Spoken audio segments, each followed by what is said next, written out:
What's up, YouTube? Welcome back to Neo Mustangs, the live stream. We do a live stream pretty much every week. So if you're new to the channel, consider subscribing to the channel. I appreciate everybody who's here tonight. We usually try to do a topic every week. Let me adjust this camera. We usually try to do a topic every week for the most part. And then, of course, we do some good shop talk and talk tech, whatever you want to call it. Gives you a chance to, talk some FOXBODY stuff. So, give me a second here, trying to adjust the camera. I think it's crooked. It looks like it is what it is. So, give me a moment. Let me go through the chat here real quick while it fills up. What's up, Adventures with Super Dave? Good to see you, my man. KP, Kent McCraney. Good to see a lot of the members, the club members here in my chat. If you guys are new to the channel, don't know what that is. Actually, that definitely looks crooked. The member chat is something, the guys in the green there.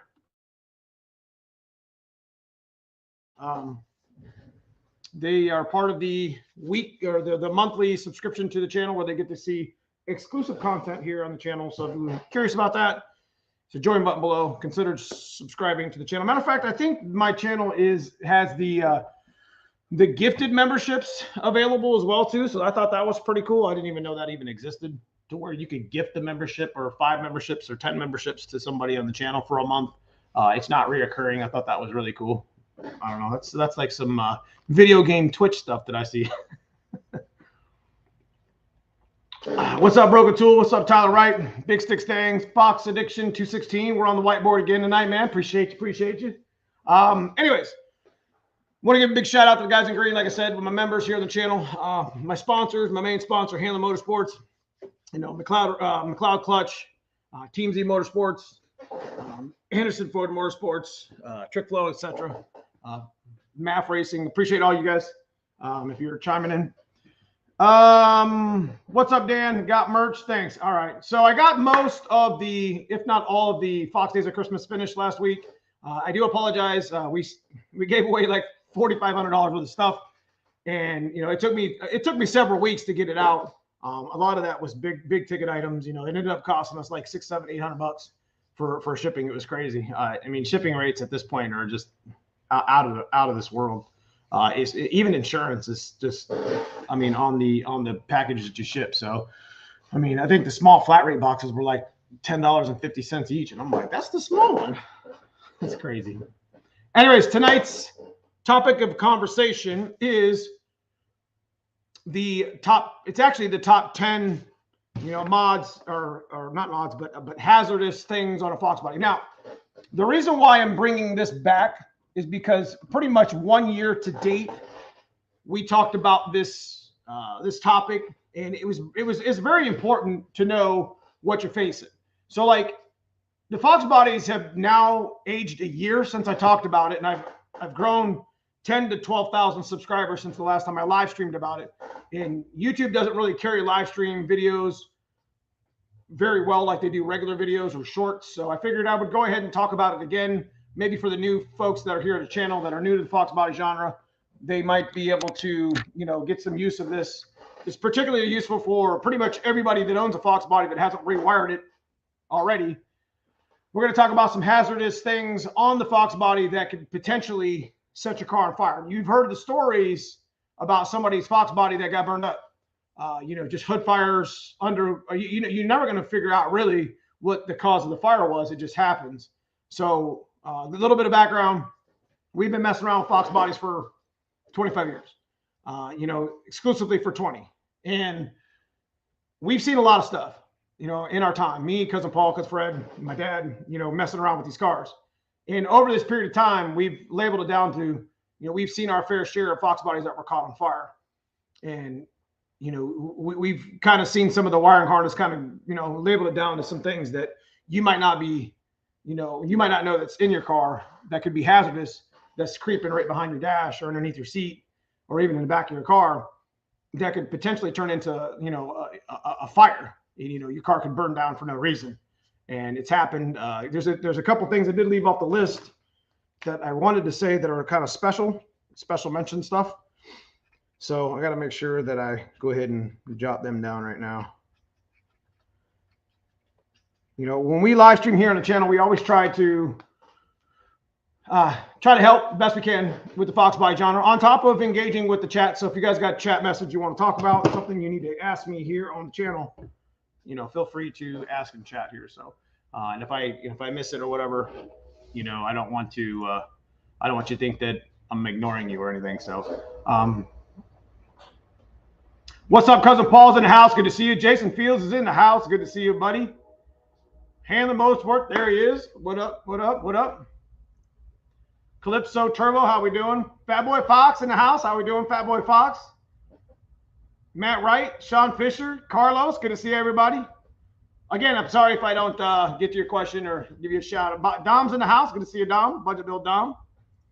Adventure Super Dave, man, I appreciate the $20 super chat, super sticker. Thank you so much, man. You really, you know, I actually had the opportunity to send Super Dave his sweater this past weekend, and I stuck a little extra merch in there, man. I hope you appreciate it. Hope it's the right size. If it's not, let me know, Super Dave, and I will exchange that out, take care of it, whatever. So I do appreciate you, man, and all you do for the channel here.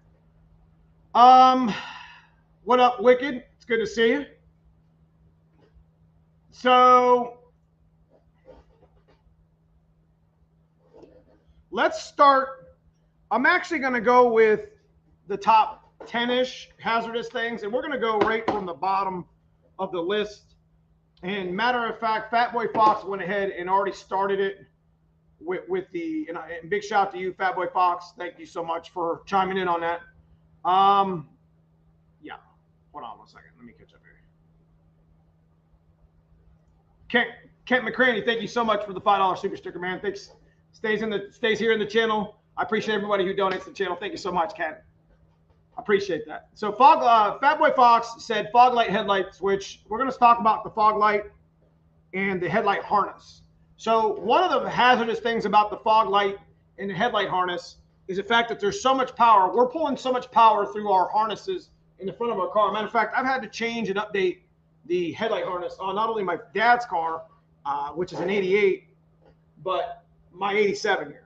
And what happens is you have all your alternator powers coming through your headlight harness. When you do a 3G upgrade, it's always really kind of smart to stick the 4-gauge wire over to the solenoid and have like an inline fusible link, like a 100 amp fusible link, because it helps charge not only faster and better, but it helps take the load off the, your front headlight harness. So when you put a 130 on, there was a 75 amp on there before. When you put a 130 or higher on there, you're doubling the voltage. Just like everything else with wiring, when you double the voltage, you double the load. And the headlight harness is definitely, I've seen a lot of them that are melted. There's a fusible link in there. They get snapped, so then things stop working and the charging systems stop happening. If you ever in your car, in your cluster, and you lose amperage, that could be one of the reasons why. On top of the fact that the headlight harness also powers, like I said, from the alternator harness, you got the three, the D-spade looking, the D plug, they call it. And you got the 3-wire connector, like the square rectangular connector. Those always get super corroded and broke up. Matter of fact, if you were to actually peel back the alternator harness, you would see that the 210 gauges that come in with that big square rectangular, if you peeled it back, Ford from the factory actually this is actually one wire coming from the solenoid injector or the headlight harness right here. And these always get tore up. I mean, this is always corroded inside. This is actually a nice one we cut off with a good harness for a repair. But about a foot back, these two 10 gauges actually turn into one. When you start doubling the load of your 3G, it's always smart to put at least a 4-gauge over to your solenoid. Just run it from the back of the, when you 3G it, there's a little stud in the back. It's always nice to not only run power through your headlight harness, but to help relieve some of the load, the output, because it's like 15, 16 volts to your solenoid. So it's always a good thing to do. So that would be number 10. And we're going to go ahead and start the board here. Whiteboard, you guys like this thing? Another shout out to my buddy Fox Addiction 216. He's actually here local for the most part. He shipped this little framing thing to me recently. So let me check the. So number 10 is going to be the headlight harness, and the fog light harness. It's kind of all the same thing. I'm gonna real quick go back to last week. Time, money, and family, boys. Got to make a plan when you start doing some mods. This is all like a team effort here. We did last week. You know, we talked about gears. You know, what's the number one mods to start with, like as far as like you know, the car itself. Like we just did a video Friday of the top 5 mods that didn't really pertain to the driveline, more towards the chassis. But anyways, you know, we talked about torque boxes and subframes, exhaust and cam, heads, intake. I like to do this sort of stuff here on the channel because it kind of, you know, it's nice to engage the chat. And you guys can talk about, you know, some of the mods that you like and what some of the mods that you did first versus, you know, some of the mods that we might be talking about there in chat. So, yeah, let me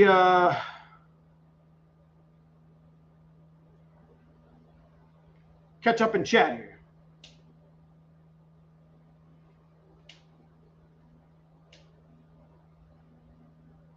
Don't drop the chair. Okay. We're going to erase this. So number 10 was the headlight harness. Again, just overloaded. Guys, you'll be running some LEDs now, you know. Not a bad mod for your Fox body. You're running a lot of load through your car. You know, these Terminator X's, you know. Electric fans are a big one. You know, electric fans draw so much power. You know, just insane amount of amps. And, you know, if you do an electric fan upgrade, it would behoove you not to do a 3G alternator at the same time. And if you want the gist of it, as far as, you know, how to do a 3G alternator, we got a short here on the video that literally, it's 60 seconds. I show you how to do it. It's you cut here, add there. It's not very difficult to do on the harness. But one of the most important parts, as far as I'm concerned, is running that 4 gauge wire. So top hazards. Now, again, it's been a year since we talked about this, and it's very important that you guys understand that even if your car is just sitting there doing nothing, stuff is still aging. Still aging. So your bushings are rotting out, your wiring is getting brittle, if not chewed up by some sort of mouse. You know, stuff is not falling apart, it's just aging. Even if you kept your car in a bubble, you have to go through all this stuff. You know, outside of keeping it in a temperature controlled unit, you know, all of our Fox bodies are going to go through this. Granted that you haven't already rewired it. So staying with the format, we're going to go with number 10. Like I said, the headlight harness. And there's going to be extras here, guys, that we're going to talk about here on the channel. You guys see that? I think I'm writing it. Am I writing it big enough? Yeah, man, these are good live chats, very helpful. That's the whole point of my live chat, though. I mean, we can sit here and talk about tech stuff, and we will talk about tech stuff eventually towards the end. I'll give you an update on what we got going on the channel, the 387 and such. But for now, we're gonna sit here and engage the conversation with, you know, the top hazards of the Fox body. So another one that isn't really considered a hazard, but is problematic, could be and could potentially turn into a fire. Now, hear me out here, guys. Sun visors. Now, if you've been around Fox bodies long enough and you've owned enough of them, you know that these sun visors, you say, how is sun visors a hazard, right? If you have lighted sun visors, you have a potential hazard of it's a really terrible design. I don't even know. It doesn't click. It doesn't set in place. It doesn't flip with the spring. The sun visors on a FOXBODY Mustang legitimately are a terrible design, especially the lighted part of it. Now,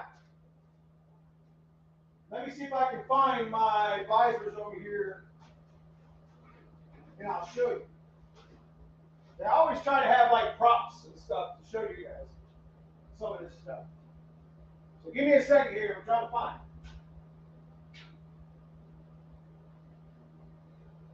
Cousin Paul, where'd I put it?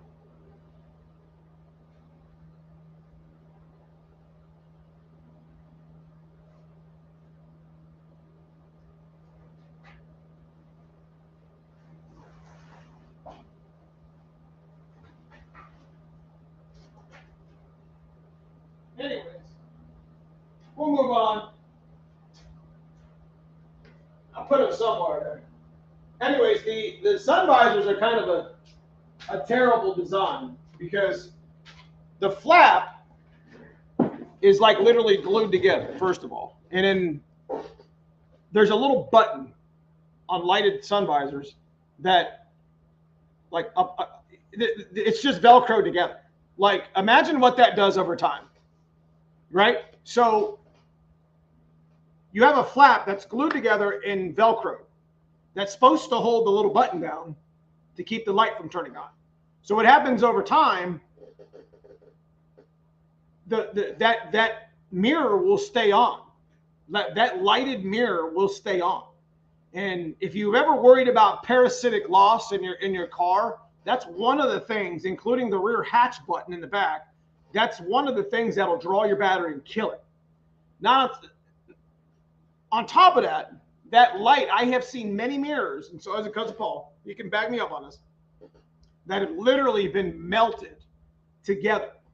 Like so much heat from the bulb that's just constantly on. Imagine parking your FOXBODY and it not coming over and paying attention to it for 2 weeks. And you had a really good battery system on your car. It's going to light that mirror for that whole 2 weeks, and it's going to sit there and literally melt over on your headliner.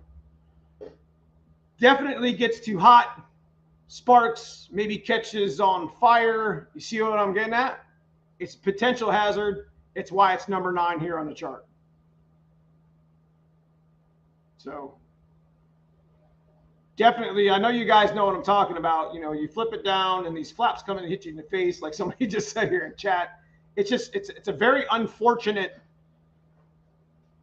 it's just one of the most, you know, it's one of the most terrible designs that we had on these FOXBODYs outside of the damn, you know, the ashtray cover. You know, it's just not thought out. I mean, I don't know why they would think that a glued flap with a Velcro button, like a Velcro that's only like an inch long, is going to hold a button from coming on. Come on, give me some spring-loaded things. You know what I mean? So.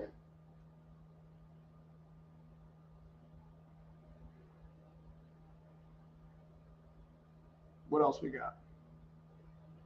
So basically, the fix for that, guys, to be honest with you, you don't have to hack your harness. You don't have to cut the visors out. Literally up in the corner of your visors, if you don't really care, if you got nice visors and you're worried about something like that happening, the fix to that's very simple. The harness has a little white connector. It's just a 1-pin connector. You can actually pull it apart right there at the corner of the sun visor that comes down, little chrome piece that's actually bolted to your headliner, and just go ahead and disconnect it. Or I think you might, you know, I take it back. You might have to take the visor down. I do think you have to take the visor down. It's just 2 screws. It only takes a minute. Unplug it, you know, put it back up. No big deal.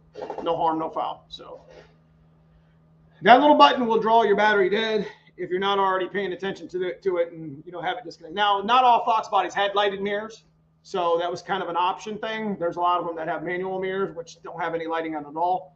You know, you obviously do not have that problem, but, you know, I think all FOXBODYs were still wired for it regardless. So that's going to be number 9.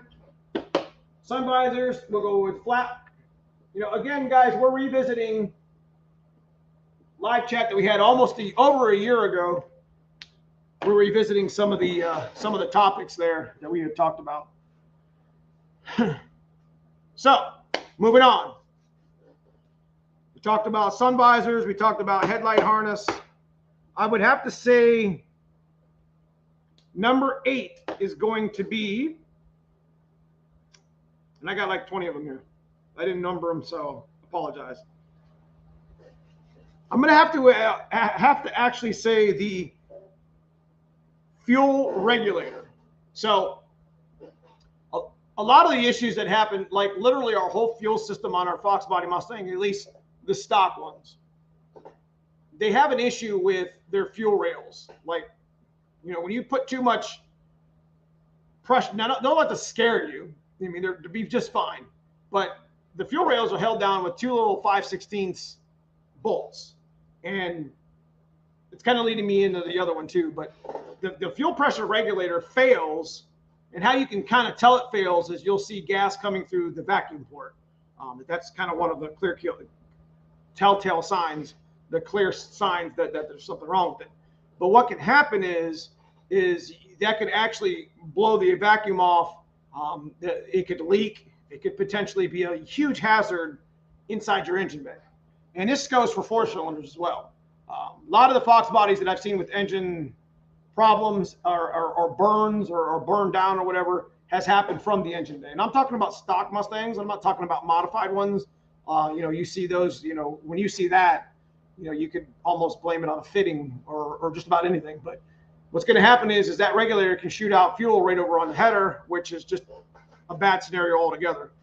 It just douses the engine with oil or gasoline, and at that point, you know, any sort of spark from a spark plug, you know, heat from the header, whatever, can set that thing ablaze. So that's going to lead me into the you know, a failing fuel pump regulator, fuel regulator.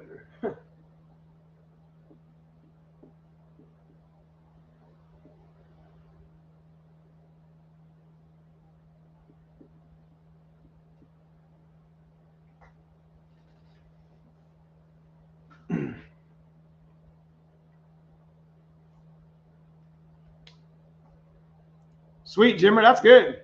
Got 351 going in the garage. All right, so moving on. Failing fuel regulator, like I said, you know, can be leaky, and you know, a telltale sign again is if you're getting fuel through the vacuum port. Obviously, if they leak, you know, outside of that, you know, from underneath the O-ring, it's got a couple O-rings underneath. You know, they got a larger port and a smaller port. Then obviously that's an issue. But they can leak. It's an O-ring thing, not a big deal. It is a big deal, but something you can kind of keep an eye out for when you go to a aftermarket fuel pressure regulator, excuse me. Then you kind of defeat all those problems that it might have. We're talking about actual Ford ones, like the original ones. And then don't get me wrong, man, the Ford original ones are really good. So don't get me wrong with that. Moving on to number 7, which somebody had just mentioned here in chat. 4-cylinder brakes. That's not the top hazard. I've seen cars go crazy fast on 4-cylinder brakes, broken tool. Come on now. That's not the right answer, I know. Leaky injectors. We're going to say injector O-rings and injector clips. So somebody had mentioned that earlier. Plus clips. Now, what I mean by injector O-rings and clips is the injector O-rings are like literally the O-rings themselves. So in my little box of goodies to rebuild my injectors, if I could ever get it open.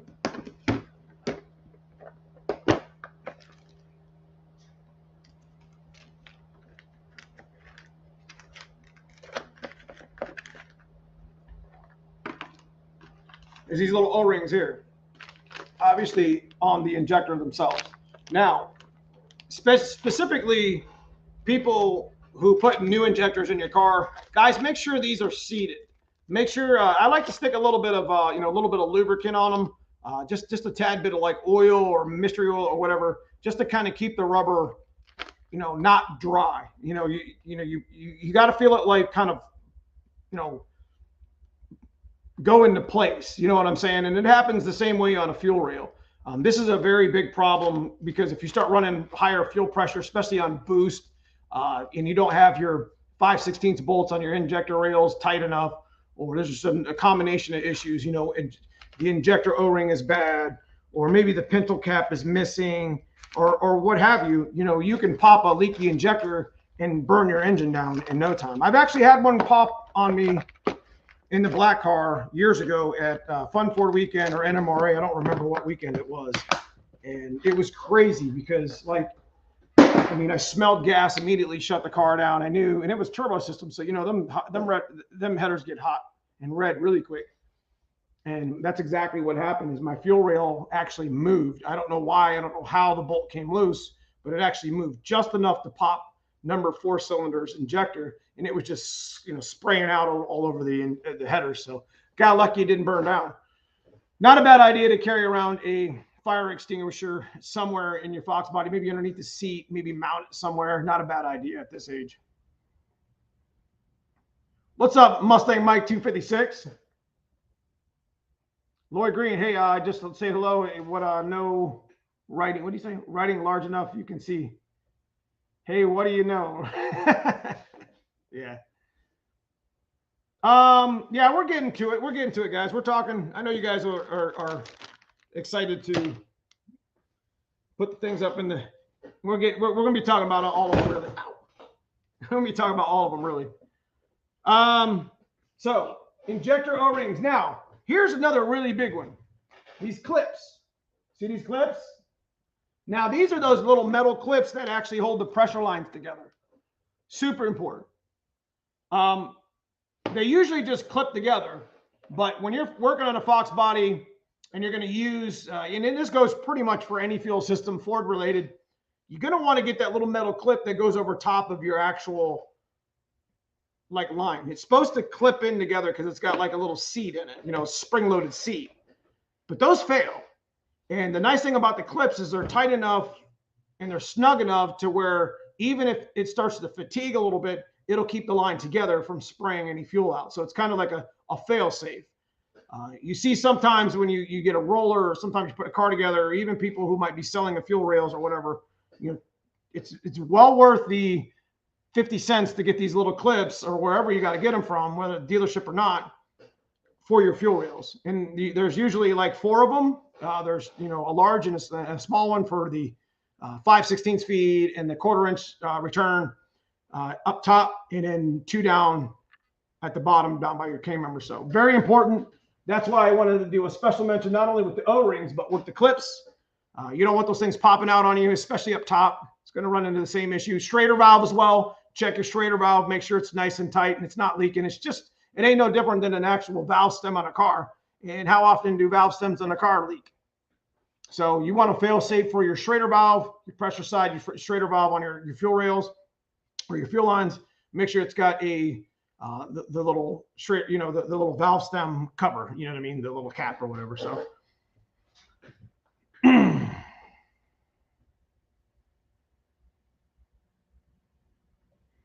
so moving on. Spring rusted, I think. Yeah. So what did he say? He can't get. You can't get what, your fuel line off.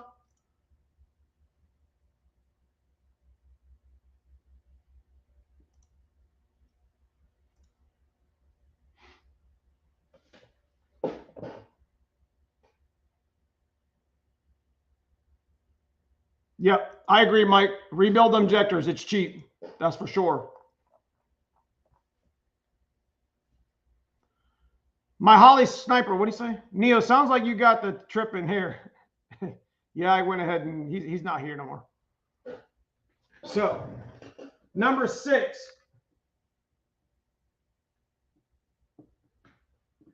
Injector O-ring. So number 6 is going to be, I'm going to go ahead and say the SIG trade harness. Fuel line, that's a good one, Lamar. But SIG tray harness.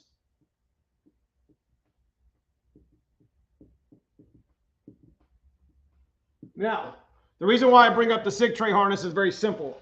The body harness, where did I put that other one? The SIG tray harness plugs into the body harness. That's the dash one. I'll have the batting right here. Underneath the center console itself, I've seen a lot of actual sig tray just melted. And what happens is sometimes the button sticks. I've seen a lot of them burnt up underneath. The bad thing about all that is when that gets hot, you really have an issue because there's the padding for the carpet comes up, and it actually has that that under padding. You know what I'm talking about? The carpet comes up to the e-brake area. You know, it's all cut out. There's a padding underneath of that gray stuff. That lights up in a hurry. So if there's an issue with your sig tray harness, definitely something to think about. Maybe unplugging it if you're not going to use it. If it's inoperable or whatever. So it's definitely a hazard. I've seen cars burn in that area. I've seen them burnt in that area. I've seen them crispy. I've seen, I don't know how many center consoles just melted right there where the sig tray socket is, where the harness plugs up into it. So definitely something to think about, boys. You know, when you guys are restoring these Mustangs, like I said, I do these live streams so you can write them down on paper, and like every year, or just disconnect the ones you're not going to use, like the mirror switch, you know, or the sound deadener. Well, yeah, is that the padding underneath the carpet? I just call it the carpet padding. But if it's sound deadener, same thing. You know, that stuff sparks in like no time and just lights up, and it's just over. But potential hazard, probably wouldn't be as hazardous as some of these other ones, but you know, I'm trying to put them in order the best I can, as we're about to get into some of the better ones. And you guys are going to be like, yeah, we know this, but trust me, if you're new to the channel, consider looking at this stuff.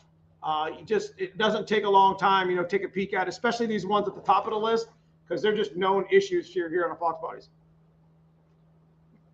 How would you fix the sig tray wiring harness? So if you're not going to use a cigarette tray at all, just unplug it. Like legitimately, the harness is about, you know, 3 or 4 inches long. It's got a couple connections. It does have a light on it, but you can disconnect the cigarette part of it. I mean, if you're not using if you got a cigarette button in there for, you know, to light lighter, if you got the lighter in there, consider maybe disconnecting the lighter if you're not going to use it for, you know, cigarettes or whatever, or smoke in your car, just because of that reason. So power seat wires too, mine were toast. Surprised it didn't burn. See, I mean, the cars are at like, where are we at, like 35 years? You know, it's going to be, you know, even if the car sat, stuff is going to age. And especially if you daily drive your Fox body and you consider, like, you know, it's you know, it's something that you rely on. These things, especially like some of the switches that we're about to talk about, definitely wearable items. I replaced my heater core. Well, I had the dash out. I checked all the wiring behind the dash, found several issues. They're all over the place. And like I said, I like to make a little list to show you guys, and that way you can go through them. So number 5, moving on. And I think we're going to actually go with, I don't want to go with that one. Yeah, we'll go with that one. All right. I got a little prop for you to show you guys some of it. Number 5, AC watt relay. Like, you guys have to understand that this AC watt relay, this is what one looks like. Now, I actually kept this prop a whole year. I actually had a couple of them, but I'm missing a few. Look at that. That's a no-go. 2 of those wires don't even have insulation on them. What up? That's the power wire too, the pink one. Imagine this hitting one of the other wires imagine having a fuel leak and these touching. They get all corroded inside. Okay, so what this relay is accountable for, and this is an engine harness right here, is it shuts the AC off while the car's under load, wide open throttle. And I think this is the one I cut it from. It's usually found over here. Ooh. This is where are you at? It's usually found over here with the O2. You can see this one's actually crusty. I actually cut that one off because it just fell off. But this is just a speed density harness, so it doesn't have mass air or the other relays for airbag or whatever. But it's found right over here where the O2s plug in at. And then, like I said, there's usually a mass air plug here. But this is speed density, so there's not going to be one. But yeah, they're crispy. AC wide open throttle relay. If you got factory harness in your car, it doesn't matter if it's now this is all this stuff is directed from 87 to 93. I know 86 and pre are different harnesses, so they have similar issues. I think there's a couple switches on an 86 and lower that are really predominant for going bad and having these sort of issues. But yeah, AC wide open throttle. This is under your hood. It's not a good spot to be sparking some wires. So does that just turn the AC off at wide? Yes. So the way it's explained to me, and I don't run AC, is that it's just that. It's an AC wide open throttle relay where it turns the AC system off. That way it can, not drag on the car, because the AC is a pretty big drag on the engine itself. So yeah, there's a lot of stuff hacked, KP. Having a hacked harness in general. I mean, somebody took this dash harness I'm going to show you here. I mean, this is what you get to deal with 35-year-old cars. Like, I'm not really sure if the guy was just a cheap ass and just wanted to put his own, this is the wiper plugs. I don't know what he was doing here. I mean, the original stickers are still on it. So that's what the wires that are coming out of my DuraSpark look like when I got my 85. Yeah, see, I mean, this is just normal wiring that's aged and seen its time. And this wiring can be on pretty much any plug, especially plugs that have heat to them. Now, also keep in mind this AC wide open throttle relay sitting right next to the header, just like your O2 harnesses and pretty much your airbag harness and such. So you're going to see stuff like this. I don't think they plan for these harnesses to last longer than, 15 or 20 years. So this is what we get to do is we get to, repair this stuff. Now I repair these with just a regular generic relay system. You know what I mean? I actually, when I have to repair an engine harness, I put one of the green ones on. And it actually works out pretty well because the generic green plug, I'm thinking, let me show you. The generic plug works just fine for repairing it. You just got to follow the wires and the way it works on the relay. So it works and it functions properly. See if I can find it.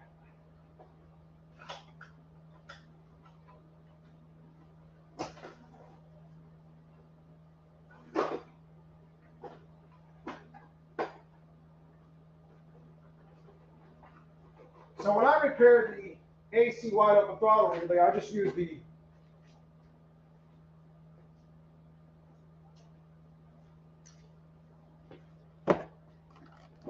one of these. They're just little green relay setup.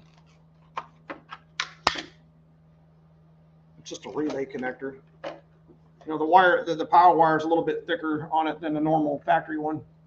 And you just buy a relay for it. You know what I mean? You could repair your AC wide open throttle, your factory harness, like this with this stuff here. And we do that all the time. When we're repairing our harnesses, we'll peel this back and the heat, the power leads on that's one that burns out the most. And again, like I said, it's it's the thicker of the wires here. So yeah, moving on.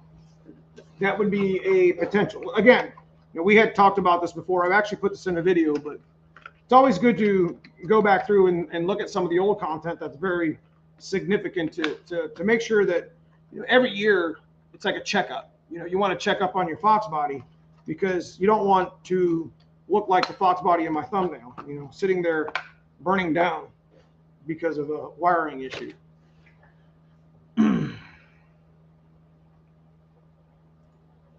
I want to extend my 2G alternator harness because I did a wire tuck and my alternator has moved locations. Anyone have an experience? Not I. Hey Neil, I'll get the actual name of the okay. Moving on. Number four.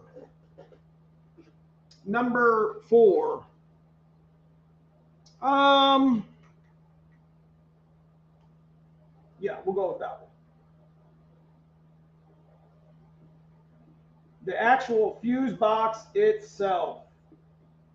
Now, the reason why I'm bringing up the fuse box is very simple.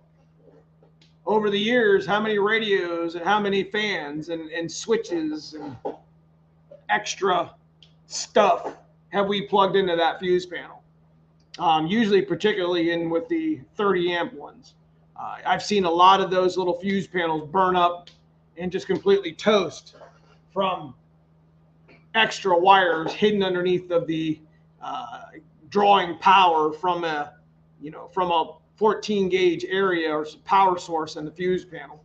That's not the way you want to run your wires, to be honest with you. You want to kind of run them maybe on a separate block, like a fuse panel block, something that might have relays or switches in it, something that's, significant so it doesn't pull, it's something that powers itself. I've seen people run, little power panels that have its own 10 gauge lead to the, with a fusible link inside of it all the way to the, to the battery. So if something was to pull too much amps on that little block, it could be electric fan, it could be water pump, it could be, radio, then there was not an issue from the fuse panel, because the last thing you want to do is melt your fuse panel. There's too many, there's way too many wires going on behind that. Over my time, I've seen probably a dozen or so fuse panels that I literally took out of a dash horn, or took out of a car, and just absolute toast. Just absolutely destroyed. You see what I mean? They get hot. They'll start cracking in the middle. They'll literally start falling apart. We've done this. I've done this myself. I've put power leads, from radios or electric fans or switches or Keon or whatever to those fuse panels, and it just melted them out. So, got to keep an eye out for that. Seen them burn a lot, and those are another. Could be a ground. It could be a short circuit on that circuit.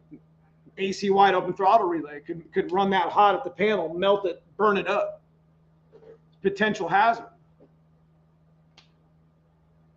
The best thing about restoring the Fox is just to replace the engine harness and dash harness. It's a lot cheaper than a 10K burn up. That's true. LMR makes harness kits. That's correct. Ron Francis is who makes a lot of wiring.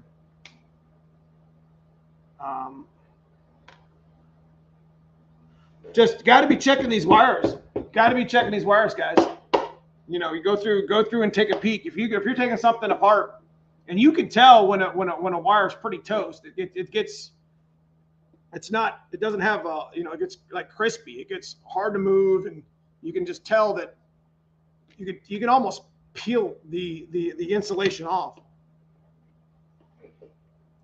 My shop orders pigtails all the time. I'll get you the info. All right. So moving on to I call it the big three.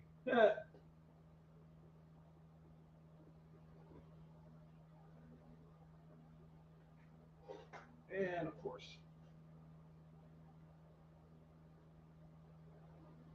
the big three. Here we go. Number 3, fuel pump relay. Now, this is a double tap here, guys, because there's 2 of them. There's 2 relays that control the fuel pump. One controls the ECU as well. So I'm going to add plus ECU relay. Now, 87 and 91 are really the ones that we're kind of particularly talking about. Because 87 and 91, because 92, 93, they moved the fuel pump relay to the engine bay.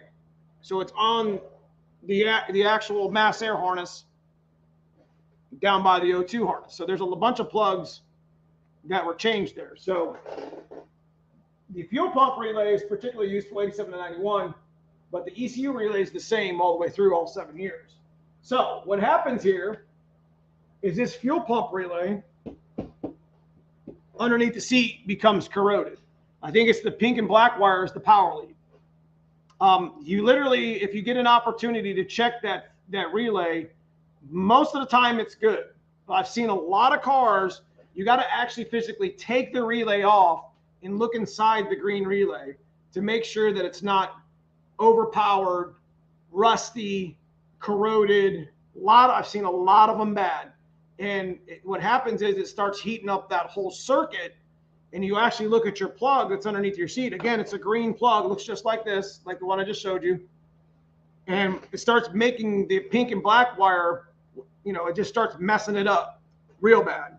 So I'll show you one of the fuel pump relays that I'm talking about. And then you get an idea of what you're looking for.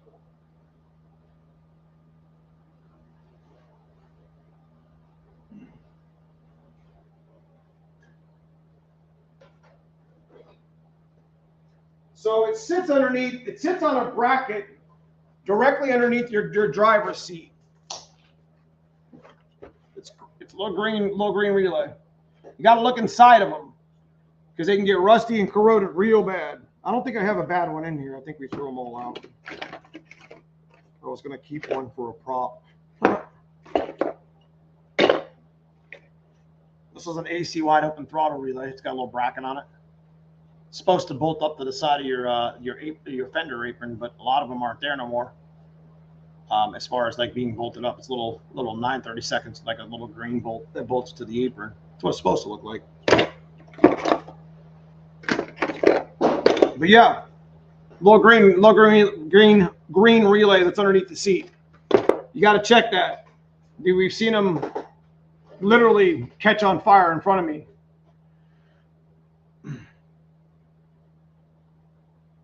What's up, Mike Straminsky? It's good to see you, man. Roberto Betancourt. Aluminum heads aftermarket produce good power in a stock 302. Safe pistons don't hit the valves. You know your knowledge. Appreciate that. Yeah, there's that's special mention right there, Carlos. It's not on the list, but a lot of shady little radio hacks. A lot of wires just sitting out there doing nothing. You know what I mean? So I get that for sure. What's up, Dan Robinson? Good to see you, my man. It's better late than never. What did Lloyd Green say? I have a column ignition stuck in an 85 GT T-Pop for a steering wheel. Does it have to remove? I'm not sure on the 85. I just replaced the fuel pump relay with a new weather pack relay. So yeah, there's some good stuff out there that you can replace this stuff with. The main thing is catching it in time.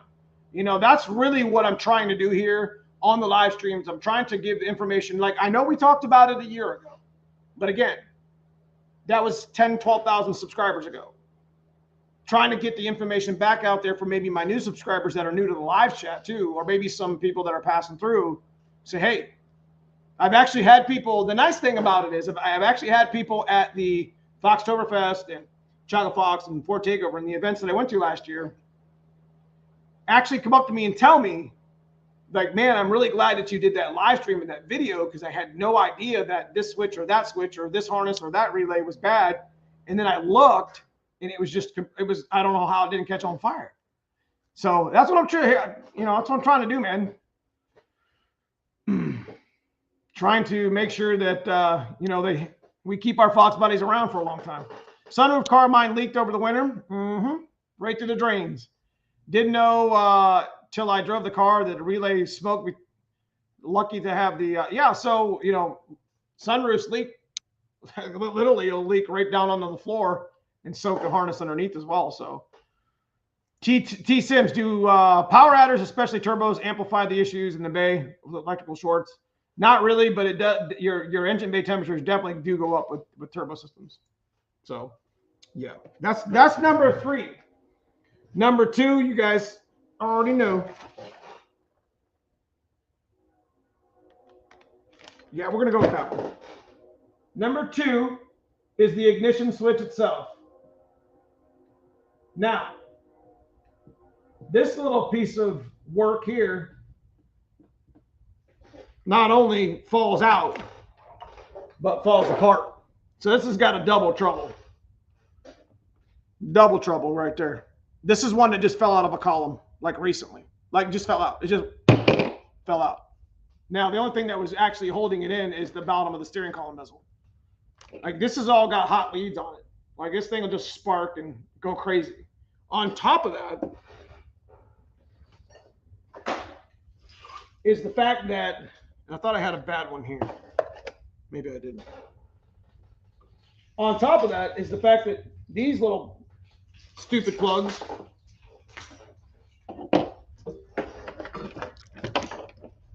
look how many power leads are on that.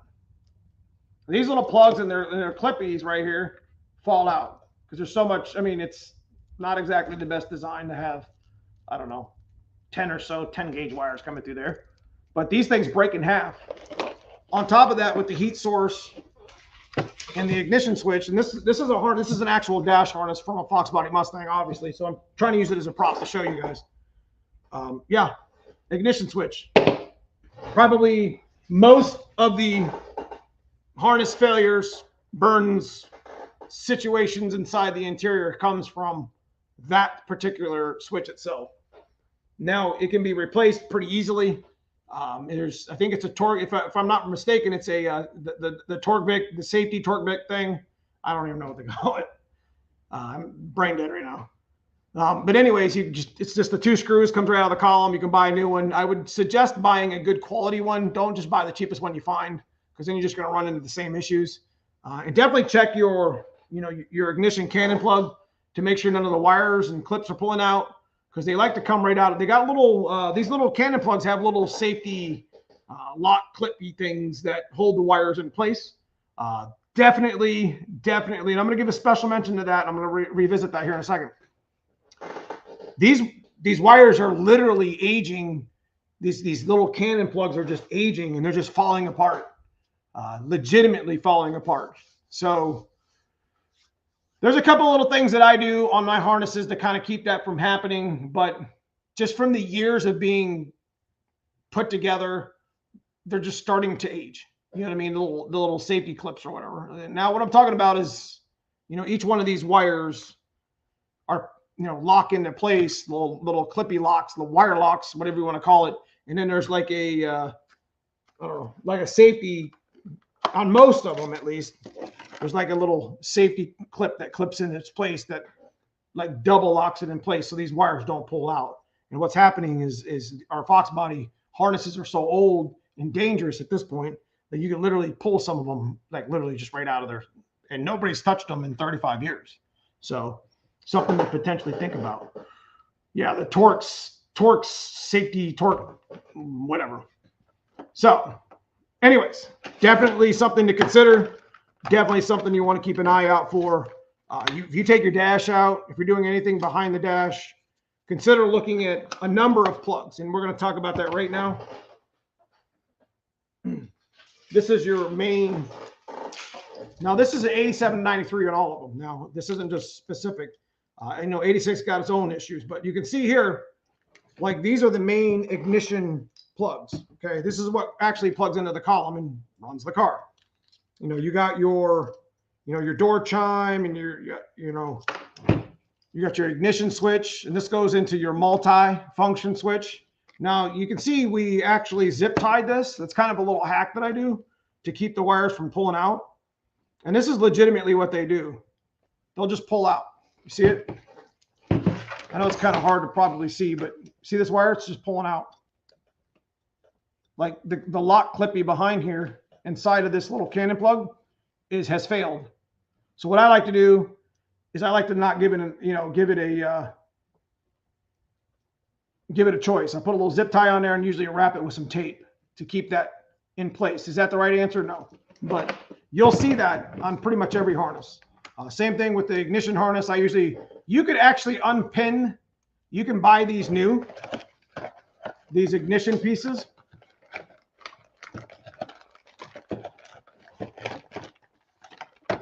can actually buy these new.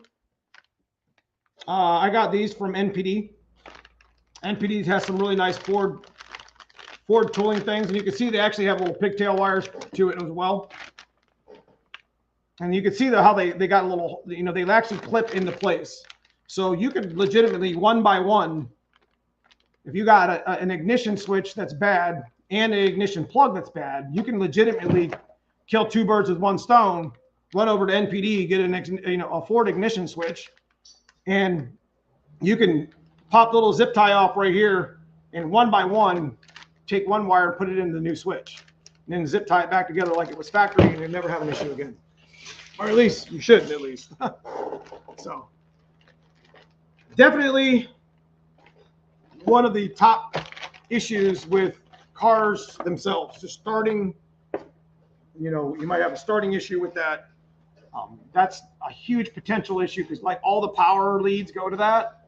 When you turn it on, there's so much heat on that switch itself. It's not good. So yeah, last one. Y'all know what this one is.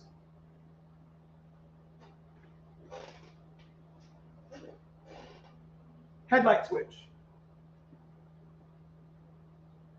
Now, for those that are new to the genre and Fox bodies themselves, you need to pull this switch out and look behind it. 100%. This is the #1 culprit to possible wiring hazards, faults. And the reason why is because there's so much heat from the headlights that run through this ignition switch. And I'm going to pull this thing back up here again. We were just talking about, this is the bundle for the column. Where you at?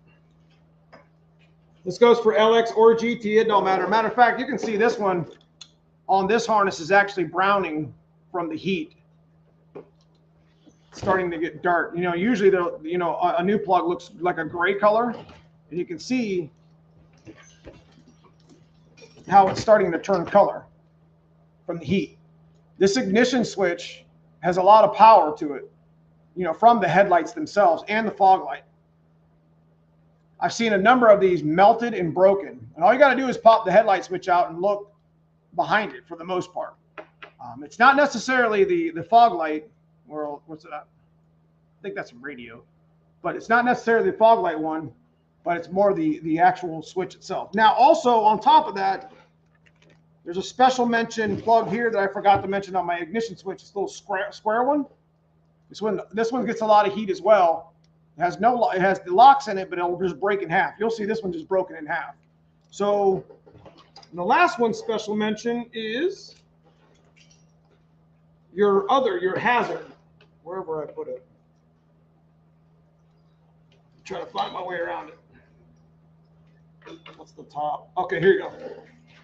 Is your hazard. I'm going to pull out of them, at least one of them. These are always have just the wires themselves pulling out of it. So that's your hazards, guys. I mean, I can tell you that a majority of the Fox bodies suffer from one, if not a lot of those that we just talked about here on the board. An ignition switch is a #1. I've seen especially the GT one. They're just burned. I mean, you can see that one right there has got like a brown color to it. I'm going to have to replace it. And there's, like I said, NPD's got a lot of good ones that you can, Ford tooling ones that you can replace those with. And you don't have to cut the harness. Like, you can legitimately unpin most Fox body Ford. This is Ford itself. You could unpin a majority of the wiring from its harness without cutting and hacking it. There's exceptions to a couple of them, but this fix that I'm going to do here on the wiper on this dash harness on top of the GT switch or the headlight switch I just showed you, I'm just going to put a new pin in it. I know what the wires and the colors are and where they go, and just going to plug it back in and just lock it down. So you could repair your harnesses. It doesn't mean just because you have some of these issues, your ignition switch issue, you got a couple Cannon plugs that are bad.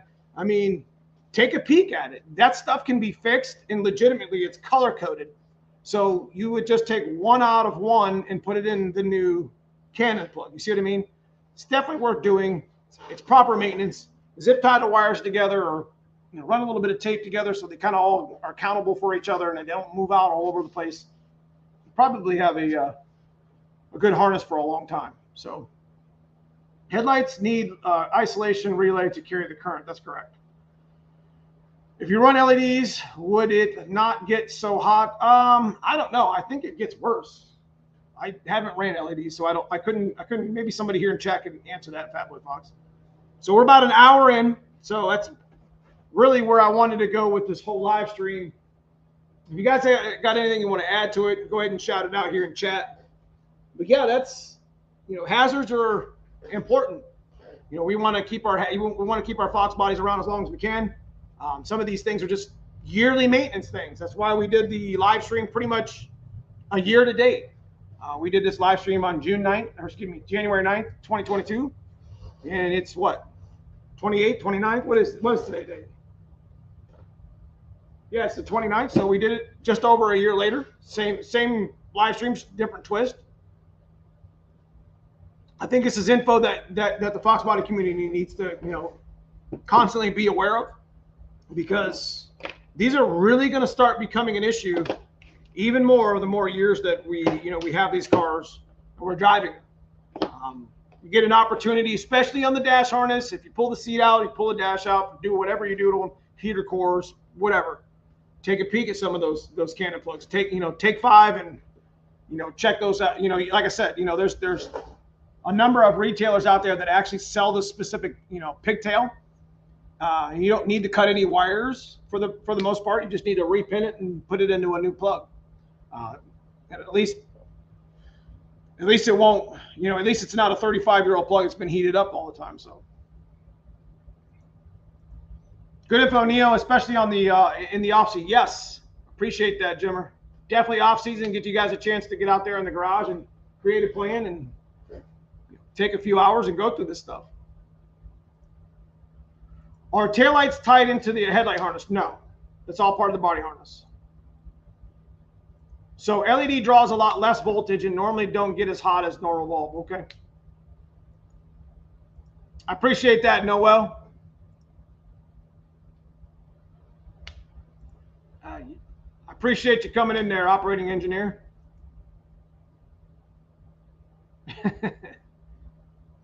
Don't forget the white lithium grease. Yes. So when you're doing proper maintenance on some of your harnesses, running a dielectric grease or a white lithium grease is always a great idea.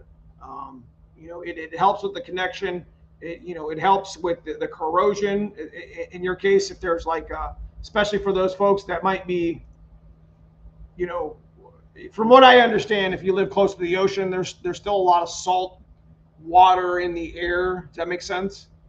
We don't really particularly have that here. We just get snowed or rained on constantly from Lake Erie here in Ohio. I live right in the northeast tip of it, so we get lake effect stuff.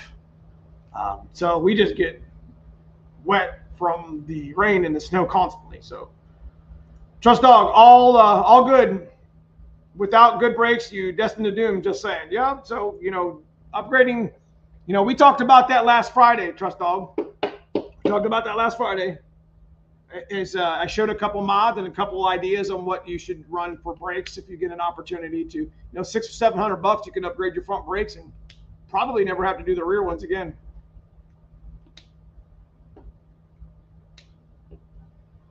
So white lithium, no good. Dielectric, it is. Okay. So Paul's going to comment.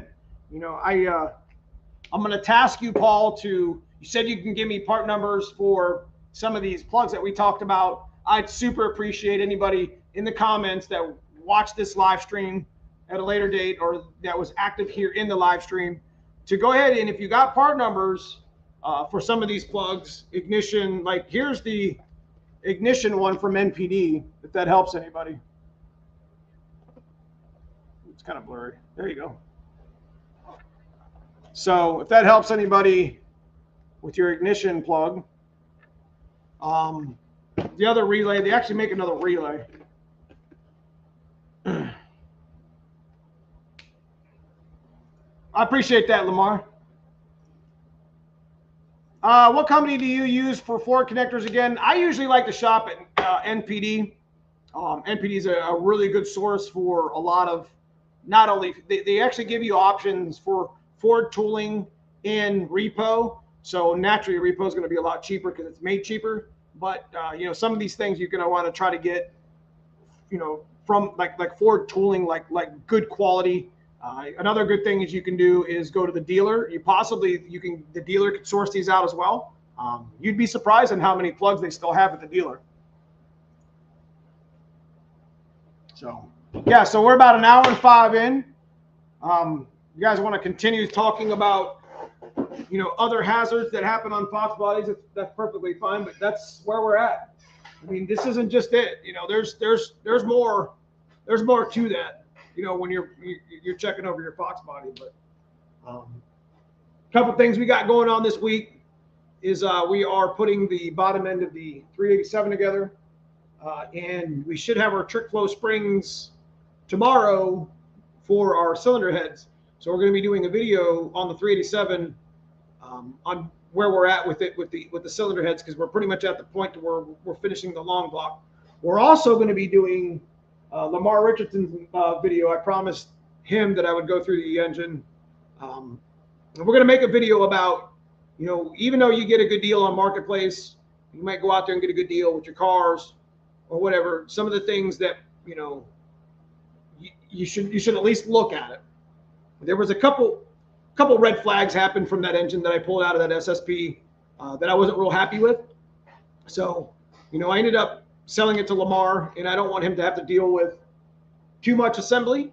So we're gonna, pop some of the engine apart on video, make sure nothing, make sure everything's all good, torque everything back down, and make sure that when he receives the engine, he can just drop it in the car. So, yeah.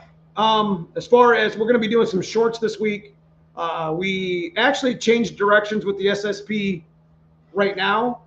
Not change directions, like, no, we're completely building this car. But instead, we got a lot of Team Z parts coming for it soon. And we got a little gap in time where before that actually, lands here, we're going to be painting the car. I'm not painting the car. I got a guy that's, we got a shop that's really good at it, that wants to jump in the ring and, help out with the build. So we're not really sure where we're going to go paint wise with it just yet, but Cousin Paul worked this past Saturday on taking the coupe apart, as it's going to go over to the paint shop and get painted, which is cool. I didn't expect to do that. We're going to do a video on that. We'll do some shorts on it. I think shorts would be cool, kind of transition, but it's a Florida, it's a Florida Highway Patrol SSP car, so naturally it was probably black to begin with, from 1990, and it probably got the cream color painted into it afterwards when it got all the badges. So I opted to go back to that color, but there's another one that I have on my mind that I've been wanting to do for a long time, and I think you guys would actually like that. So I guess that's something we could talk about for a minute. If you had the opportunity to paint a Fox body, the coupe like we have here in the channel, what color would you paint it? I got a question. I have an 88 Fox GT with an AOD. The car had a shift kit. When I bought it, the shift kit hits very hard and not very pleasant as a street car. What are my options? I would honestly probably just pull it out and get another AOD. You could probably get rid of that for a decent penny. That's what they're supposed to do with shift kits in them. But you could probably get a good, AOD from somebody, probably even trade you, for the most part. That's what I would offer. I'd be like, look, I'm just looking for a good stock one that's not all burnt up. So, dude, I'm stoked all your help, man. I appreciate you. I appreciate you, Lamar. Of the 3924 Autolite copper plugs, the ones I should get, yeah, I'd just go with those. Those would be fine. Should I do a short stroke 347 or do a 363 with this new block? 363, all day. If you're going to buy the pistons in the bottom end anyways, Dan Robinson, then just go ahead and put the big bore. Actually, isn't that the same? Yeah, it's the same. It's the same stroke as a 347 and rod. It's just a different bore. Bright Atlantic Blue. Isn't that an SN color? I would go with Regatta Blue. I do like Regatta Blue. It's actually 87, 88 color as well. They actually made a two-tone in that. The original blue of 86 GT was painted dark Highland green. Interesting. Yeah, the Bright Atlantic Blue is pretty cool. I've been determined to have a Neo. paint it back to original black and tan.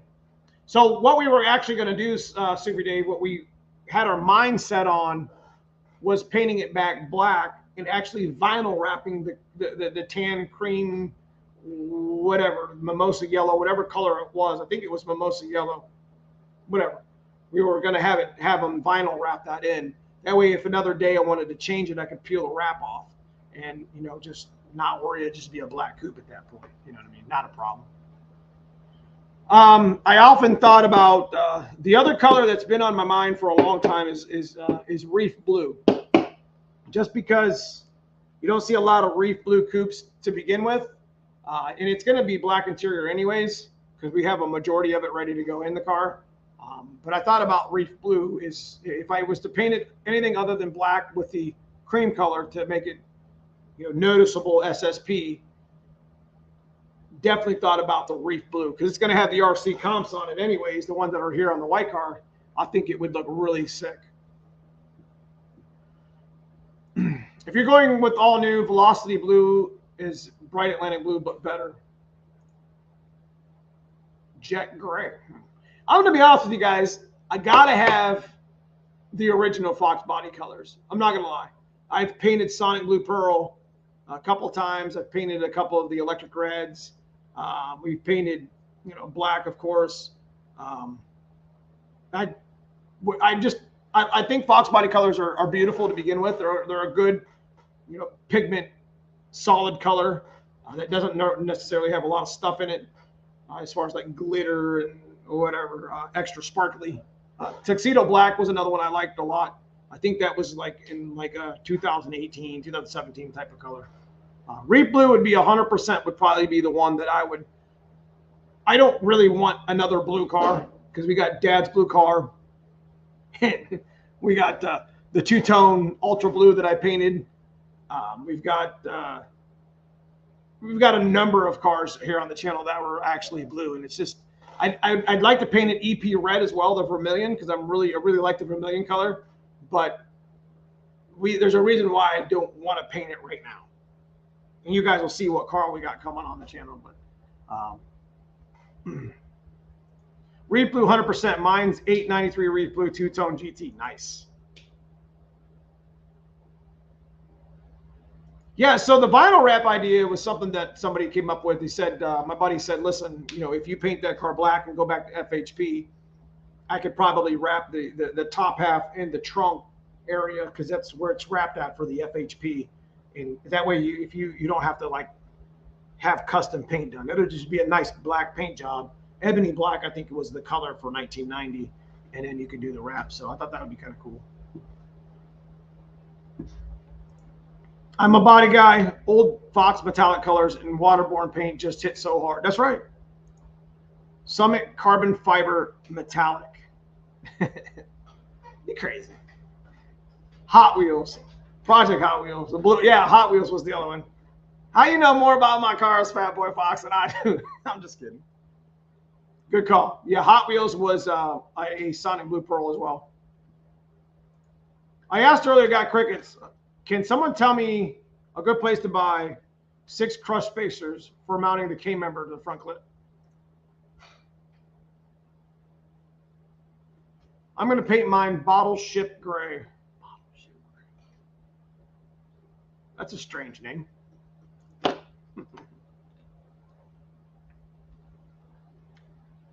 All right, guys, we're at that point in the live stream that time to make sure that you guys are getting your work done on your Fox bodies. You know, here on the channel, we're always trying to motivate. I do a lot of content here on the channel. You know, that hopefully you can you know, get some use from some of this stuff and get out there in the garage. You got a car on the jack stands, want to get it Got to get it rolling down the street, man. Make a plan, make it happen. Battleship, I was gonna say. Oh, man, I'm telling you, I need glasses. Battleship gray. I got it. So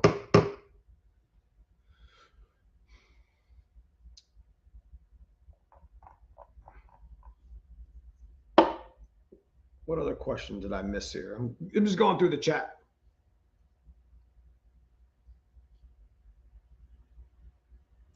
Budget Bill Dom, I already had a 325 forged crank and a 5.4 H-beam rods. And if you've already got the parts, Dan, just build what you got. Go with that, man.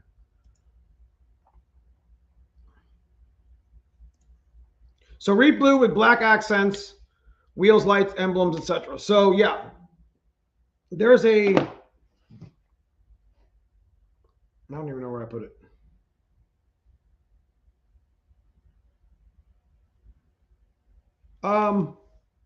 There's a reef blue coupe that I found. Actually, Andrew Hanlon, I sent him the picture of it. That I just literally fell in love with it. It's nothing particularly fancy. You know, our black NVX wheels would look really nice on it in street form.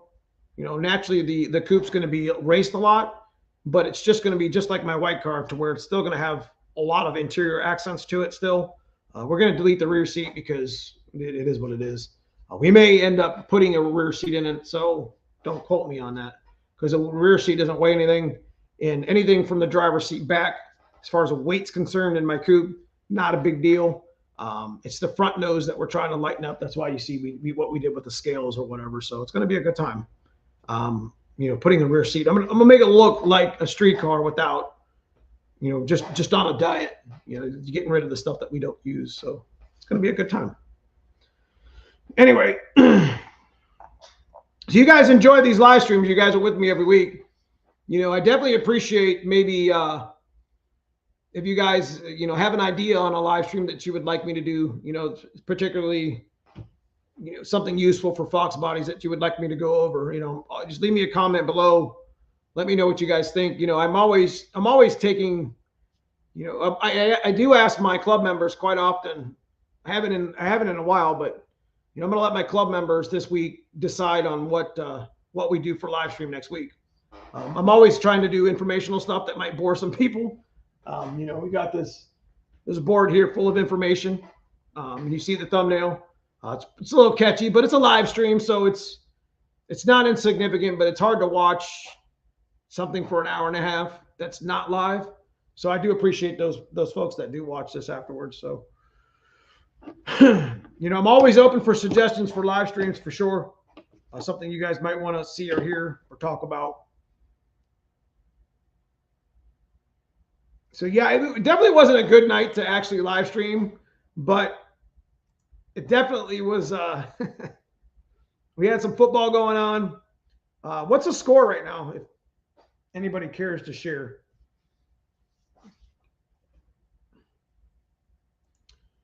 Some of the newer Mustang colors would look good on a Fox. It's not going to be 100% original car anyway. It's true. Good point made. Acapulco blue is a nice Ford color. So I should probably check out some of those new colors. Like I said, I did like the tuxedo black. I think I seen it on like a Taurus or something. Like I don't remember. I seen it on a truck, and it was a beautiful. It did have a lot of flake in it. I don't know. It was sparkly, man. It looked really nice. It's tied 20-20. Okay. Live streams are nice when you're busy doing something because you really don't have to watch. Just listen. That's correct. So that's what I like to do about my live streams do have some visual to it.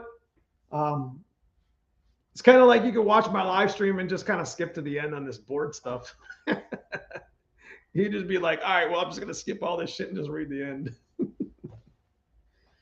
So I want to talk about today. We ended up having I sold a hatch glass to a fellow, and he ended up bringing his hatch glass up. And it's kind of a really cool story, to be honest with you.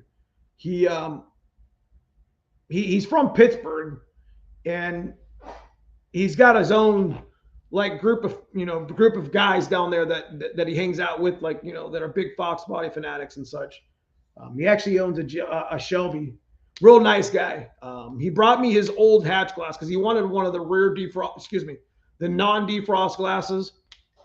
And he brought me a really nice defrost glass as well. And, I gave him some extra parts and stuff. But the point of the matter I'm trying to make here is, like, you never know, like, we live in this, like, circle of Fox bodies in this community, and you never know who's out there with a great story.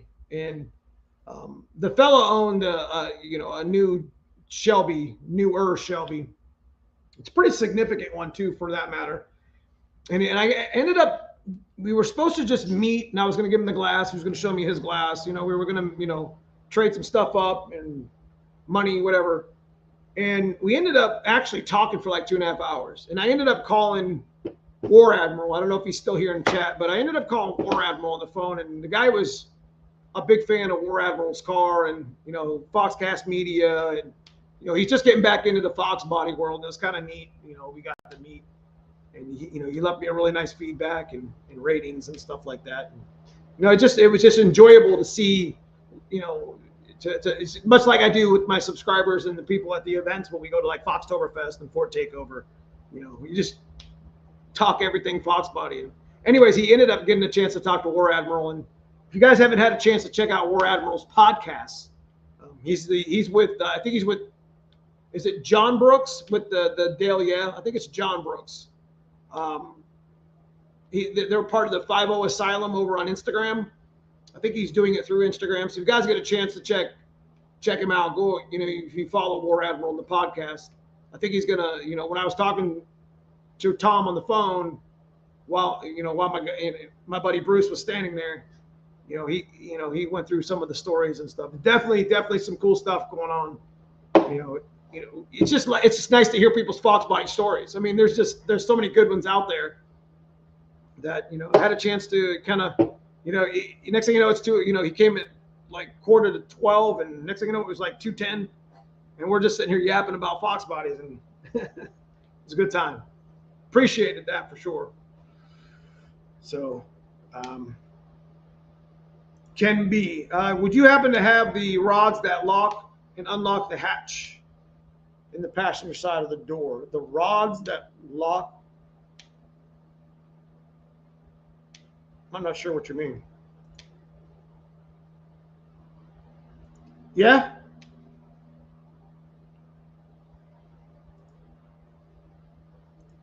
I'm still waiting to run into you. You play. Yeah, I usually find Cousin Paul and Cousin Fred with me. I'll go there and pull them myself. We do that all the time. Carlos, I appreciate the $2 super sticker, man. Thanks for donating to the channel, guy. Appreciate you. So, anyways, Carlos, just go meet him at Cunley. He runs there a lot in Quaker City. Yeah, don't be afraid to say hi if you pop into one of the events, for sure. Anyways, guys, I know it's football night. It's probably, what is it, fourth quarter, I'd imagine, at this point.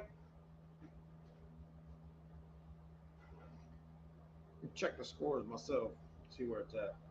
Not that I follow football that much, but I do. So Hanlon's team's in the Super Bowl. Congratulations to him. Hanlon's an Eagles fan.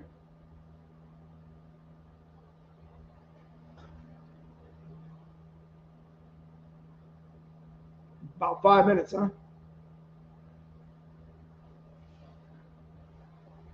Yeah, Lamar, for sure. You should pop on his podcast, Lamar. We all have good Fox life story. I believe mine started in 1989. Excuse me.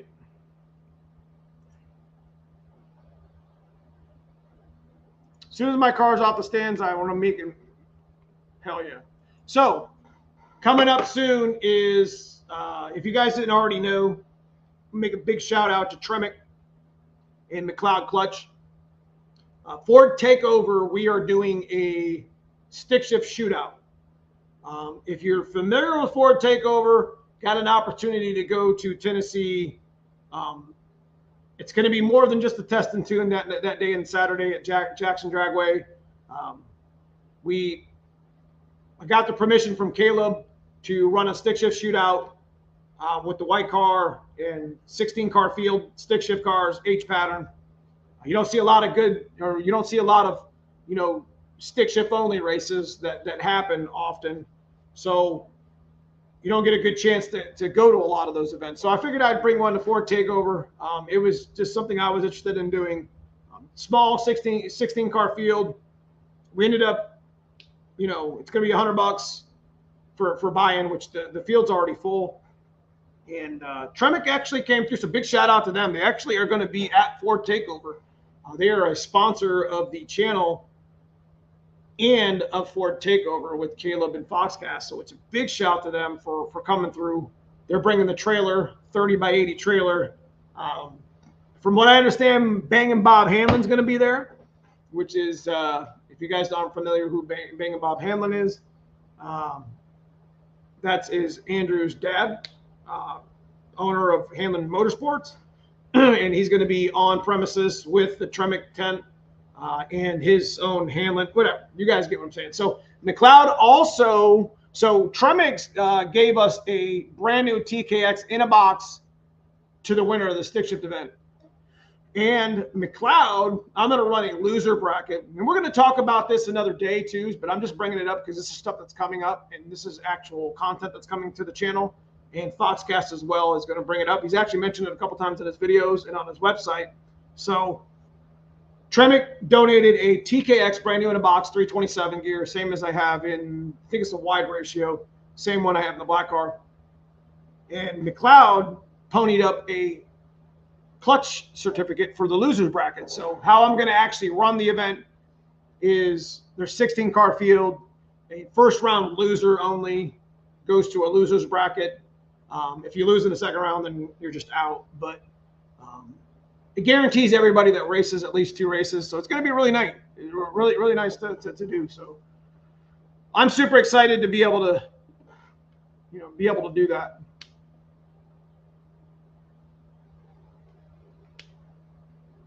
So it's going to be a good time. So Mike Kidd from Tremec, I think, going to be there for most of the event.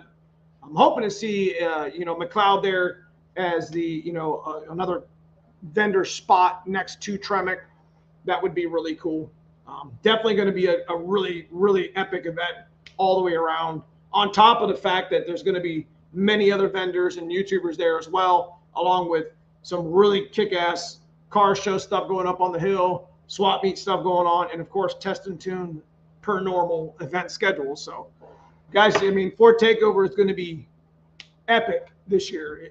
If you guys know or are familiar with some of the events that Ford, if you guys remember a Fun Ford weekend from years ago or years past, that's what I like to actually think of, like Ford Takeover kind of turning into. Fun Ford weekend was amazing. It had really good car show setups. It had really good swap meet setups. And of course, racing, true street, stick shift, small tire, big tire, had some really cool stuff that happened at that event. So I'm really proud of Caleb and what he did at Foxcast Media with Ford Takeover. Ford Takeover. So if you guys get a chance to go down there, man, I'm telling you, it's going to be a blast. You're going to see some really good vendors. You're going to have some really good, have some good time with the other like-minded Ford enthusiasts. Because remember, it's an all Ford event. It's not just Fox bodies. So.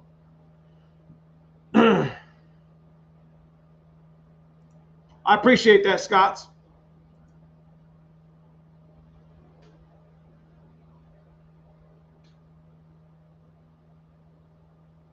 What do you say? I'll be looking for it, and you'll have fun on the hill for your burnout. Yeah, that must be at Quaker. So anyways, we're about an hour and a half in, guys.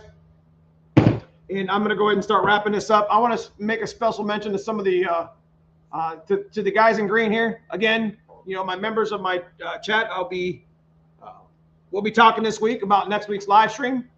I want a special shout out to my man Adventures with Super Dave for the $20 super sticker, Kent McCraney for the $5 super sticker, and again, Carlos for the $2 super sticker. So I appreciate you guys donating to the channel. That stuff stays here in the channel. It helps to fund and do things like we do here on the channel.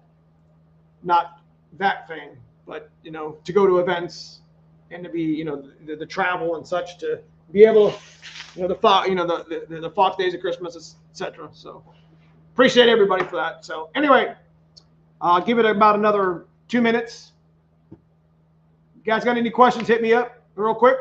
Of course, if you're watching this as a podcast later on, just listening later on, comment below. I'm pretty active with comments. Let me know if you got a question about any of these issues here. Again, I task you if you have an idea on what the part numbers are for a lot of these items that need to be replaced, mainly like the fuel pump the injector clips. I don't have a part number for that. You know, the little metal clips. You know, the pigtail for the white open throttle relay. There's some of these other ones like a Ford tooling. So, have you ever watched dip your car on YouTube? What's that mean? I appreciate that, Carlos. I try to make them as engaging as possible. Try to make it, try to make this information the best I can for those who might be useful. Anyway, yeah. So we have a video coming up. We have like 3 of them coming up this week, but I think we're gonna go back to the 387 stuff, and I think we're gonna. Guys, we got to get over to the dyno shop to get that GT40 video shot. You guys, what do you guys think about live streaming? What do you guys mind if I live stream while we? You guys mind if I video while we live stream while we're at the dyno? You think you guys down for that? You cool for that? It's going to be kind of a boring live stream. I'm not going to lie, because it's going to show me swapping 3 intakes, and all we're doing literally is, you know, we're going to take Dad's car to the dyno and see which intake makes the most horsepower. But you're also going to see me videoing it, because I'm going to actually video while I have you on live stream in the back. Oh, I think that would be pretty fire, don't you? Chris Gordner, I appreciate the super sticker, $20 super sticker for the channel, man. Thank you so much. I got a chance to meet Chris at Mustang Week. What year is your car, Chris? Is that an 85 or an 86? I want to say it was an 83. Yeah, you had just got it running too, didn't you?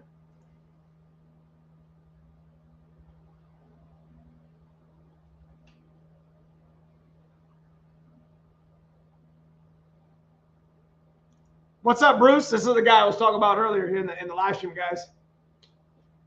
Had a great time today. He's talking some FOXBODY shit. I think, like I said, I think he's going to be going up on War Admiral's podcast with Brooks. I don't know. I think Tom said he was going to direct message you on Instagram. So I don't know if that happened or not.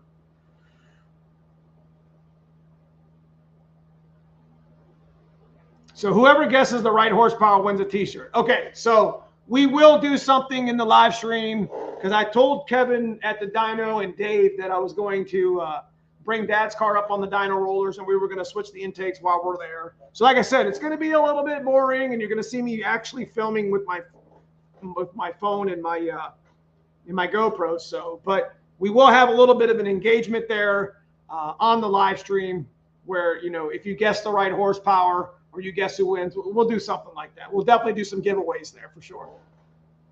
Oh man, I have to watch from the beginning. No, I just said, I told him that you came up, and you know, I made a reference to being able to, you know, talk about, you know, like FOXBODY stories. Like, you know, you never know who's out. I mean, we live in this little community of FOXBODYs, you know, of people who know people, etc. And you know, usually there's a really good story behind, you know, FOXBODYs. And it's the one where you're talking about the old guy that had the car, and you know how you got it now in your hometown. It was a really, you know, we're going to save most of it for the podcast. I think that your story needs to be told for sure. 86 GT. I thought that was an 83. No, it was an 86 because it had the 4i in it, or it had the 85, 86 bumper. We'll see you, Lord Green. It's good to see you, my man. Yeah, it was definitely hot there, Chris, for sure. Murphy's Law, you are welcome. Christmas gift hat shocks. Neo, next live should be tuning options in 2023. Lots of companies with production issues. People are more unsure than ever. I'll just address a little bit of that right now. Binary editor didn't go anywhere. Hard to tune. You don't really know what you're doing with it yet. Not a big deal. The Holley Terminator X also has been still a very sought after thing to use for tuning. We could talk about that more in depth, but you know, they changed up. I know Donnie B at Anderson Ford Motorsports, I think they're putting packages together just like the Terminator X, and it's still labeled the 937F. So want to stay tuned, want to stick around, you know, keep your ear to the ground on the on the Facebook, because when I see Donnie B mention that he's got 5 or 10 kits ready to go, I usually share his post. And I know the last time we shared it, and Brutal shared it, he was sold out in a few hours. So I got to keep an eye on that. So I totally agree. I had a good time. I'm glad to have came to the shop and keep in touch. That's right. Keep in touch, Bruce. Big shout out to you, man. I had a good time today. You never know, man. FOXBODY stories are great, man. When you hear them, you can just sit there and talk about them for like ever. I mean, they're just, and usually at our age, a lot of us, and FOXBODYs, 30s and 40s or whatever, usually had owned more than one. So there's more than one really cool story or background of the car. So anyways, car life for sure. That is about it for tonight. We usually go live at 8:15. We usually end about 8:45, 10 or 9:45, 10 o'clock EST. So I do apologize for those folks who just chiming in and with us taking off. But again, like I said, really want to get into some of these videos this week. I got a lot of content to put out there. So make sure you guys watch it. With that being said, guys, get your cars off the jack stands. Stop staring at them. Get a plan together. Make a list. Figure it out. Even if you got to put your stock parts back on to get it rolling again, it's better than sitting there watching it collect dust. The most expensive shelf you've ever owned. Best thing you can do is make a plan to make it happen. Even if it's not the best plan, it is what it is. But I appreciate everybody who has chimed in tonight. Those of you who are watching past this, this is all the useful information, 10 to 1, of things that you need to check in your FOXBODY that could be potentially hazardous, could burn your car down, could just mess your car up. So keep an eye on this. Maybe you can avoid issues in the future. So with that being said, I appreciate everybody for watching the channel tonight. Thank you guys who have donated to the channel this evening. Once again, Dave, Kent, Carlos, and Chris. Appreciate you guys. Make sure we'll put that to good use here on the channel. Outside of that, I will catch you soon this week in the videos and next week on a live stream. Thanks for watching tonight.